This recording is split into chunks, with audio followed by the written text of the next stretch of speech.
4th of April, Rabbi Moore, Parsha Hashavua, Emor.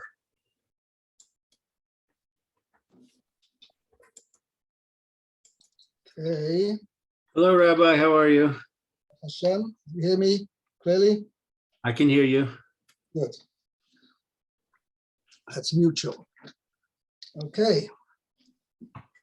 Let's go. What's we doing with Maya and his good lady? He was here this morning, so I don't know why he's not here now. Okay. And he knows we're having a share, yeah? I believe he does, yeah. I don't know that I actually specifically told him. Maybe he doesn't. Has he been here since Rosh Chodesh? No. Oh, maybe he doesn't know. We send him an invite. I can send him an email. Right. Especially. Okay. I think that's the least intrusive. You know, that doesn't hold him on the spot in case he's got something else. Okay. Good idea.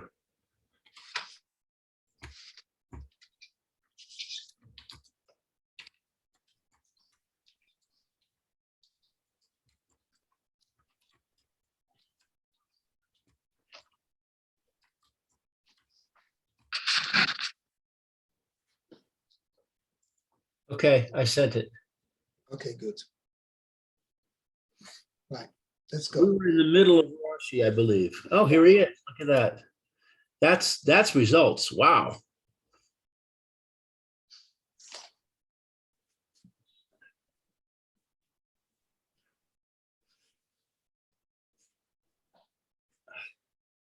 Hello, Mayor.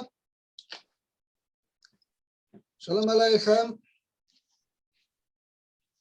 We don't hear you. We don't hear you. Yeah, we can hear you now.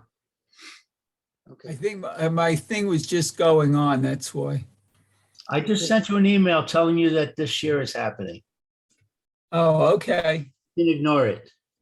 I just wanted to make sure that you realized it. He means the email, not the share. Okay. Right.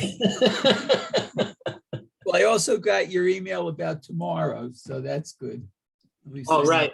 Yeah, we're going to a picnic for the it's Yom something tomorrow. I'm not sure what. It's all right. You can admit it.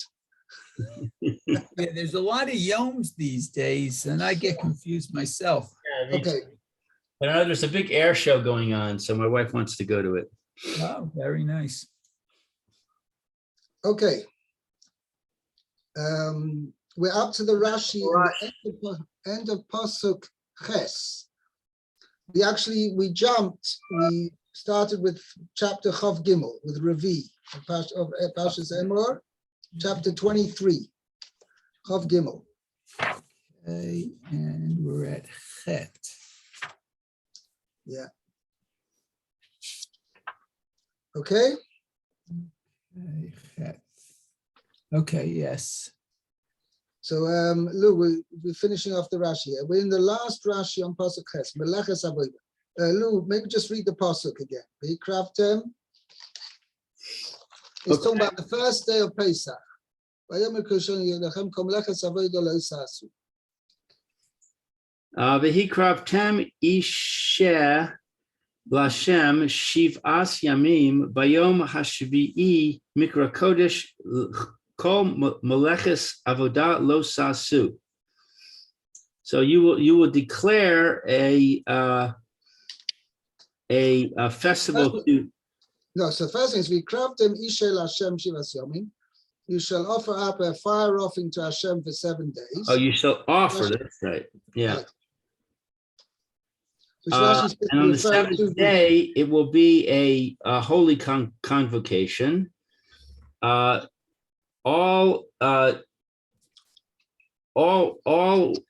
work of a certain type. Meleches do not Avodah, do. right. So we discussed Meleches Avodah, and we said it's a subset of a malacha. When it says kol malacha, it's talking about everything. When it says Right. kol meleches avodah, it's talking about less than everything. Right. It's not, kol melacha means all types of work. And melechas avodah, and this is what Rashi is going to address in a second. Okay. Okay, so let's see. Now we were up to meleches avodah in the Rashi. It's the last Rashi on the Parsha. So it's in the middle of the Rashi for Chet. Afilu melachos ha-chashuvos lachem avodah v'tzorech. So even work that is important for you, work that is needed. Yeah, so he's saying, "Afilu melachos hachashuvos lachem avodah v'tzorech," meaning these are types of work which are necessary and considered avodah, meaning it's your work, as we're going to see. Sheyesh chesaron kis b'batela shelahem. You've got a person's going to incur a monetary loss. Chesaron kis means a monetary loss as a result. B'batela shelahem kagoin davar ovet. Like something is, meaning if a person takes the day off work, okay, and he doesn't do work on that day, means he's going to lose livelihood.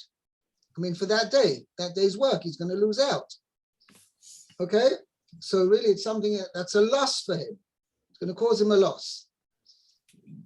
So even work which will cause you a monetary loss, even that you mustn't do on Yom Tov. I'm going to see from Rashi, and this is what Rashi is going to bring, that Yom Tov, you are forbidden to do such work, melechas avodah.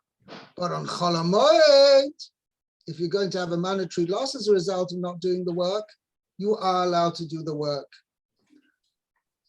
And, right, that's what it means. Going to above it. Carry on the Rashi. Kachivanti mitoras kani.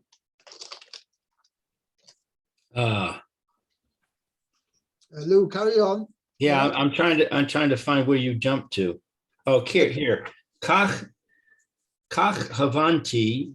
I don't know this abbreviation. Mitoras kani. Yeah, I don't actually have it as an abbreviation. Thus, we understand from Torah's Kohanim is a book, right? Right. This is the halachic medrash on Sefer Vayikra.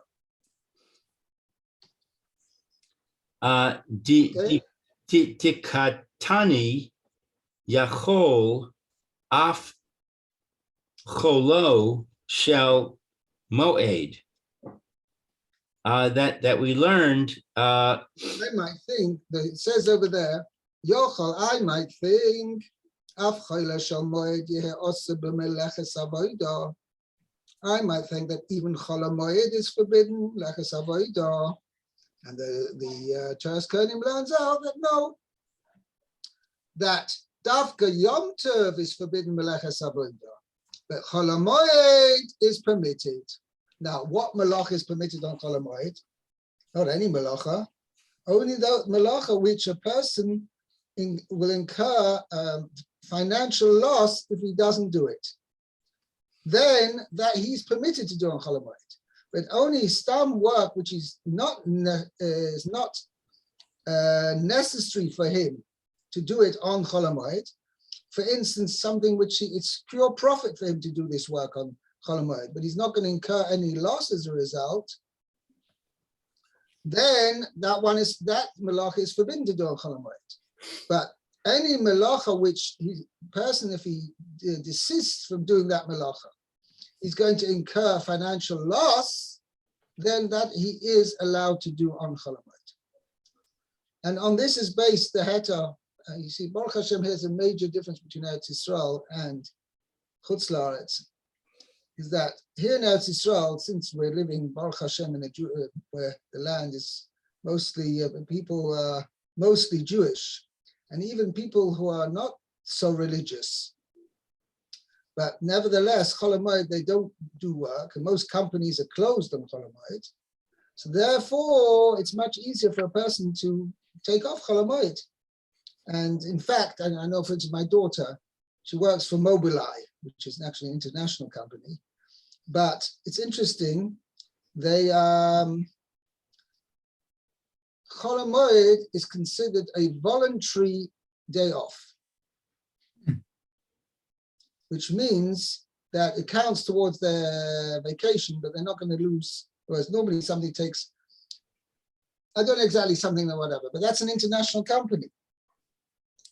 And nevertheless, they give them off Chol HaMoed because they're here. But I'm quite sure that in America or other places in England or other places in Europe, where most people who are working this, it's run by Goyim, and for the Goyim, it's not a holiday.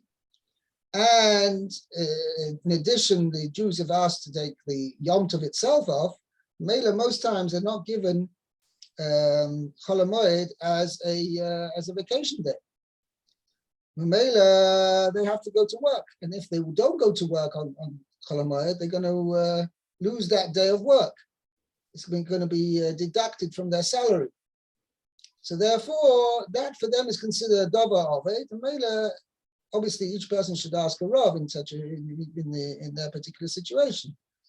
But many times, that's the heter for people to go to work in Chutz La'aretz on Chol HaMoed, is because otherwise they're going to incur a loss, because it can be deducted from their salary. So what about something that you do in a professional manner or in a non-professional manner? I had a situation where we had a draft in one of our rooms, and my son covered the window with plastic. Okay. And he made a point of telling me that he did it in a non-professional manner. He purposely did it in a non-professional manner because it was Chol HaMoed, and that was the way it was permissible. But that has nothing to do with whether there's a financial loss or not. Something else. There is as follows.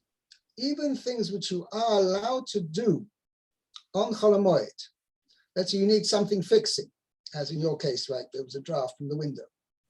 Okay?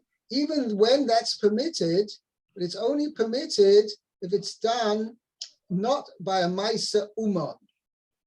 You're not allowed to have it shouldn't be done in a professional way. That's a separate thing. So even that which is permitted to be done, that's you need a fix-it job or something like that, it's only permitted done in such a way if it's not done by a Maisa Uman, which means done in a professional way. But if it's, by the way, what's considered professional way means, so it really depends on what's the job being done. Meaning, if you basically you have to do it in a way, the way an amateur would do it. Okay, but the marshal, let's say you need to change a battery or something like that, or something very simple. You put in a few screws, right? Then there's really no difference between a way a professional would do it and an amateur would do it. You can do it the regular way. But if it's something which is, Marshall over here in your example, what would a professional have done? It's probably you've got to put in a proper rubber or something like that. He would have framed it probably. Right. Instead of just taping it. Right. So therefore, that's why your son did it in such a way, correctly, that it should be not noticeable, that it's done in an amateur way rather than a professional way. So you're saying it's a permissible thing, right? And it has an additional restriction, which is it has to be non-professional. Correct. But my question is, why is it permissible? I thought we just said that it's only going to be permissible if there's a loss. So there's another inyan. You're also allowed to do melachas, which are the tzorech hamoed. I mean, if having the draft there is going to stop you, I don't know where it was, let's say in your bedroom, it's going to prevent you being able to sleep properly. So therefore, fixing the draft is something which is l'tzorech hamoed. When we're discussing over here, after again a financial loss or not, is that talking about, let's say a person has a job, he's an accountant. Now, whether he does some of these books or doesn't do some of these books, that's not tzorech hamoed. Right. So then we say, okay, that's as far as tzorech hamoed is concerned, you shouldn't be able to go into your job. However, we'll give you another reason why you can go to your job is because you're going to incur financial loss as a result. So then we allow you to go to your job. But things which are l'tzorech hamoed are anyway allowed. I see. Okay, gotcha. Interesting. Okay. Let's go on. Meah, Pasuk Tes. Okay, Vaydaber Hashem and Moshe Emor. So Hashem spoke to Moshe, saying, Daber el bnei Yisrael yamarta lehem ki tavo el haaretz asher ani noten lachem uketzartem et ketzira v'havetem et omer reshit ketzir chem el hakohen. Okay, so speak to the children of Israel and say to them that when you come into the land, which I am giving to you, you will, I guess, cut down the harvest.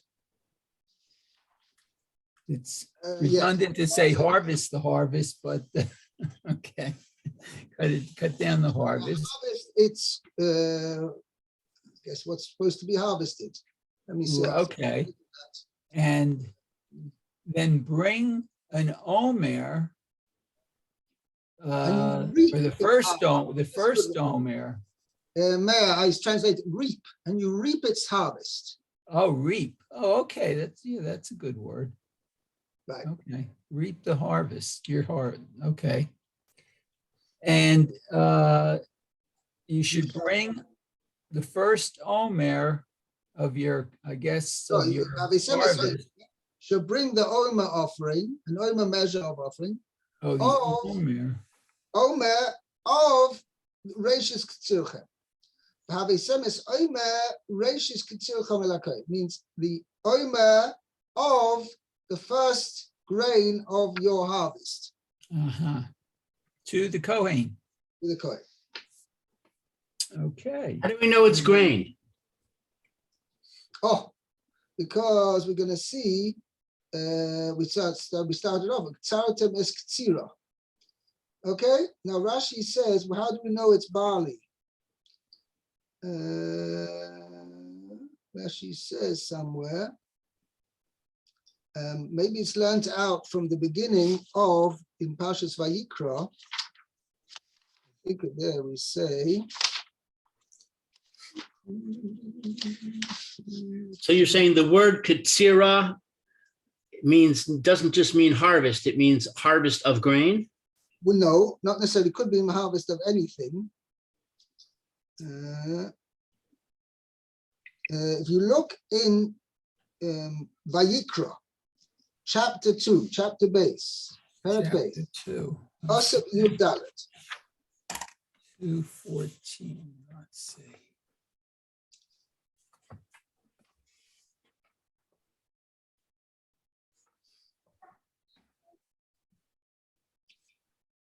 Okay, Takri Minchat Bichurim LaHashem. Hashem.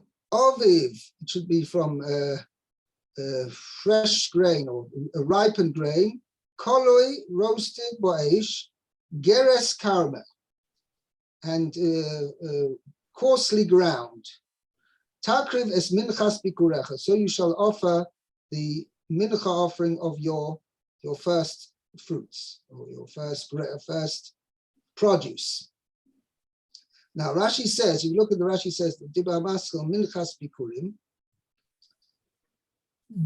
Bikurim, okay, so he says, let's see. B'minchata Omer akatu medaber. So it speaks about the meal offering of the Omer. Shehi ba'avi, which comes in Aviv must be brought when Aviv, which Rashi explains, B'shas Bishul HaTfuah. at the time it ripens. Okay. At the time, in other words, at the time of the ripening of the grain, of the produce, yeah, that's when you have to offer this Omer offering. Oh, umin haseorim he ba, and that's when the barley comes. How do I know this? It says Rashi, here's the source. That we know Oh, it says v'ne'amar kan aviv. Okay, so the word aviv is here. V'ne'amar it says lehalan. elsewhere, which is actually not further along, but previously in Parsha Shmos, Okay. yeah, he So has Sa'ira Aviv. I'm sorry, not Parshas Shmos, it's actually Parshas Va'era. Ki hasa'ira aviv. The barley was in its ripening stage. There we say that it was talking about makas borod. That's the sa'ira got affected by it because the sa'ira was aviv, already ripening, so it was already in stalk. Okay. Yeah, that's very interesting. So we see from the Gzeira Shava of Aviv Aviv, we learn out that here too, we're referring to barley. Barley. And from the fact he uses the word Aviv, we learn it's there referring to barley. So that's the source. So Enochanam, you're right. It just says, you shall reap its harvest, but you don't know of what. Okay? And this is what we learn out. I referred you to Parshas Vayikra, chapter 2, Pasuk 14. From there, we learn out that it's referring to barley. It's talking about barley. Okay? Thank you. Very good. Okay, so on, let's see. Excuse me. I got somebody at the door. Okay. At Pasuk 10, Rashi says, Reshit Kitzir Chem. Okay, so that's the first of your harvest. Shetehei Rishona Lekatzir. That it would be the first of, I guess, the harvest. Right. It's interesting. Okay, and then let's see, he has the Omer. Okay. Asirit ha'efa, it's a tenth of an ephah. Kachaya shama kemo vaya modu ba'omer. So what this was Measured the Omer measured. name? Oh, they measured it with an omer. Oh, okay. So omer is a measurement. It's not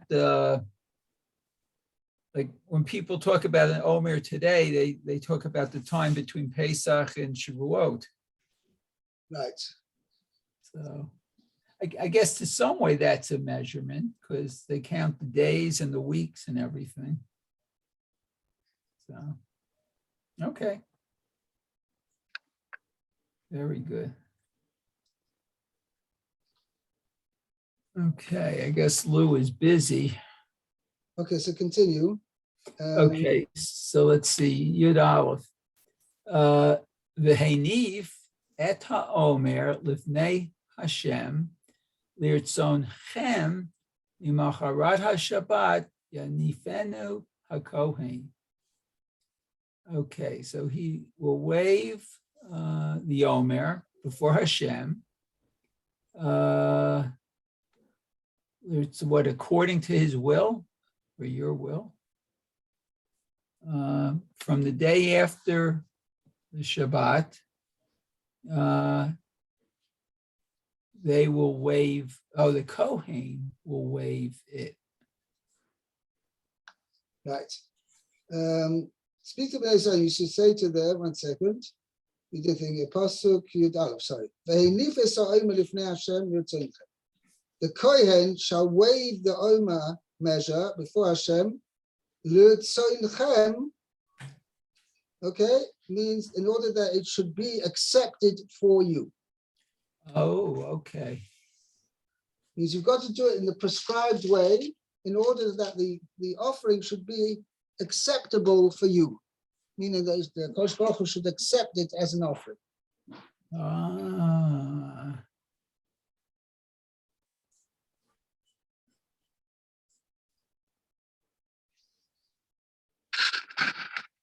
Okay. And then it says when to do it too. Mimacharat HaShabbat. Okay, right. Now this is going to be a major thing. Mimacharas HaShabbos Yenifenu HaKohen. The Kohen shall wave it on the morrow of Shabbos. Now that's what it's translated literally. We're going to see what that means. Okay, so we'll go to Rashi. It says, "Hey Nif, he will wave. Call Tenufa. Tenufa produce. All is produce. Kol Tenufa, every waving. Oh, that's a waving. Oh yeah, it's the same root. That's what they do today. Lahanif et hadegel, to wave the flag. Ah. Okay.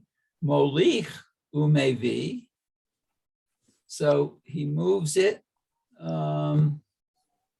Forwards and backwards. forwards and backwards. Okay. Molech is to move it away from you. Maybe is to bring it back to you. Oh, okay. Molich, or from the word holech. Oh, okay. To cause it to go forward. Okay. And maybe he brings it back. Now, why does he do that? La'atzor ruchos rois. I'm sorry, I skipped it. I'm sorry, I'm skipping it. It says Male umoirit. so up and down. Right, as well. The Maisa, the way it's done is, it's done, I believe, I think it's the way the Tufa is done. It's done really in first 4 directions. That's similar to what we do with the lulav. Yeah.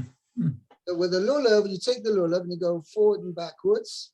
Right. And then you do that in 4 directions. One forward, to the side, back, and to the opposite, to the left side. Right. Then you do, this also we do with the lulav, up and down. So this is all, whenever you have a tnufa, this is how you're supposed to basically do it in 6 directions. 4 directions, shall we say, 4, how do you call it? It's like on a compass. Whatever, for north, south, east, and west. Right. Yeah, not necessarily in that order. So, I mean, it basically would be, if you're facing north, it would be north, east, south, west. Okay? Okay. And then up and down. By the way, Jewish tradition always has it, when we refer to forward, it's more than saying, is that it's referring, forward is eastward. Oh. Not north. Because we are traveling eastward. Where does the sun come up? In the east. Right. And basically it means the sun, we see the sun in the east, but the sun is really standing still and we're moving eastward, and therefore Okay. it looks as first the sun is in the east, and then the sun Kilo is moving to the west. But really what we are doing is moving eastward. Therefore, that's why forward is always considered to the east.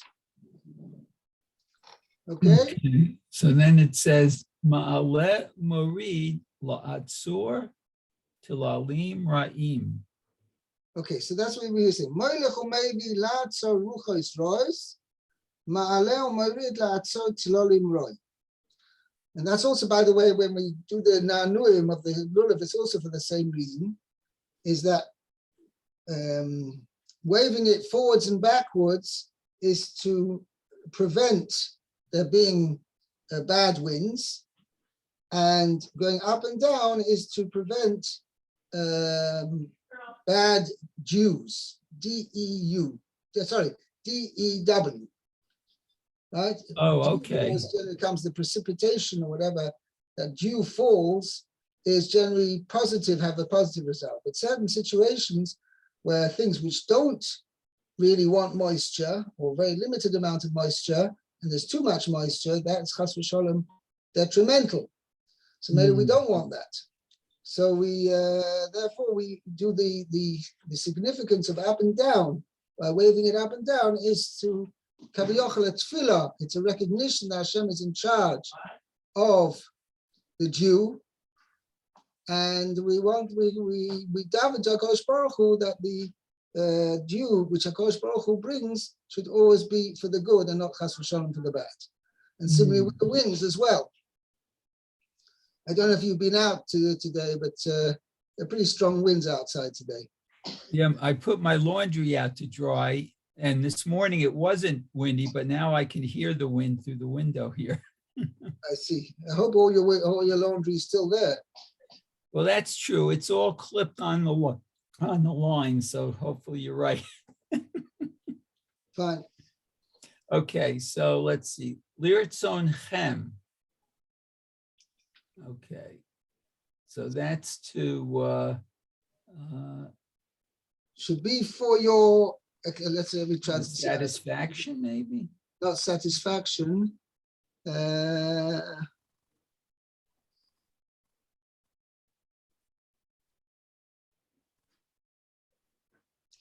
As an appeasement on your behalf. Oh. Means it comes for your appeasement. The person brings a korban in order that it should be accepted by Hashem, and Hashem should be appeased and accepting of the korban. Oh, accepting. Yeah, okay, that's a good word. I like that. Okay. Im takrivu kamishpat hazeh yehi ratzon lachem. So let's see if you bring, I guess, the offering, kamishpat hazeh, like according to the law, I guess, it will be appeasing for you. Oh, so it's to our benefit, according to this, it looks like. Yes, for our benefit. It will be accepted for you. Uh-huh. Very good. Okay, one more Rashi. This is the major Rashi here. Right, so that's on the morrow of Shabbat. Okay. Mimacharat Yom Tova Rishon Shel Pesach. So the morrow is on the first day of Pesach. Means Shabbos here, when we say Mochas HaShabbos, we don't mean regular Shabbos Bereshis, our regular Shabbos, but we refer to the first day of Pesach. It means the day after the first day of Pesach. Okay. Shabbos Bereshis, if you say it's referring to the Shabbos Bereshis, regular Shabbos, you don't know which one we're referring to. That's correct. Wow. Mela must be referring to Pesach, and that's the continuation. First, the previous parsha is talking about Pesach. And now, Parsha tells you,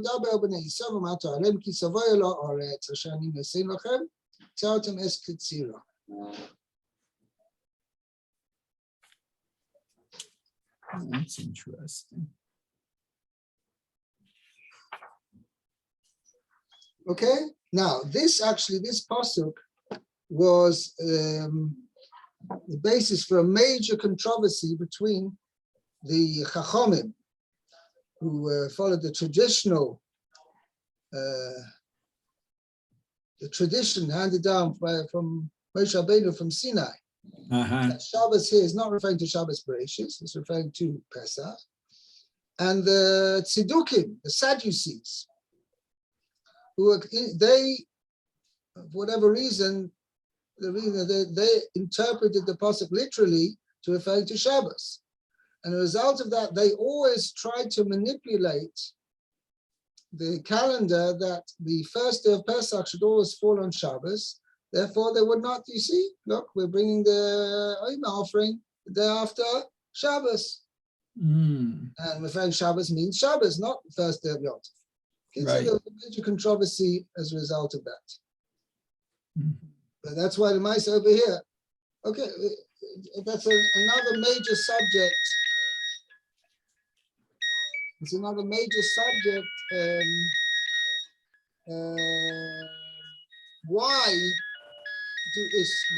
Why did the Torah just say Chagamatzes or some other reference? Why did the Torah call the first day of Pesach Shabbos?